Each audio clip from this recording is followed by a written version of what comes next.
మనలో చాలామంది సుబ్రహ్మణ్య స్వామిని సర్పరూపంలో పూజించడం అలవాటు. సుబ్రహ్మణ్య షష్ఠి నాడు పుట్టలో పాలు పోసి స్వామిని కొలుస్తాం. అయితే అసలు కుమారస్వామికి సర్పాలకు ఉన్న సంబంధం ఏంటి? ఆయన సర్పరూపం ఎందుకు ధరించాల్సి వచ్చింది? దీని వెనుక ఒక ఆసక్తికరమైన ప్రేమ కథ ఉంది. అది ఈరోజు మనం తెలుసుకుందాం.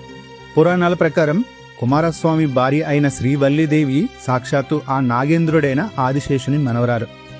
వల్లీదేవిని వివాహం చేసుకోవాలని కుమారస్వామి నిశ్చయించుకున్నప్పుడు ఆయన ఆదిశేషుని వద్దకు వెళ్ళి తన మనసులో మాట చెప్పారు.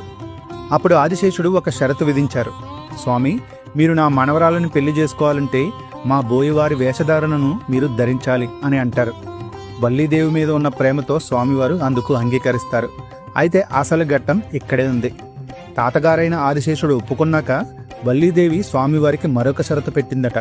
ఆమె స్వామివారితో, నేను ఆదిశేషుని మనవరాలను, నా మూల రూపం సర్పం, మీరు కేవలం బోయవేషం వేస్తే సరిపోదు, మీరు కూడా నాలాగే సర్పరూపంలో ఉంటేనే నేను మిమ్మల్ని కళ్యాణం చేసుకుంటాను అని కోరిందట.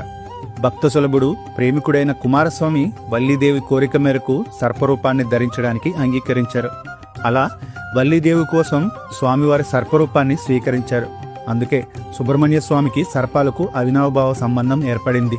అందుకే మనం కుమారస్వామిని సర్పరూపంలో ఆరాధిస్తే సకల దోషాలు తొలగిపోతాయని నమ్ముతాం.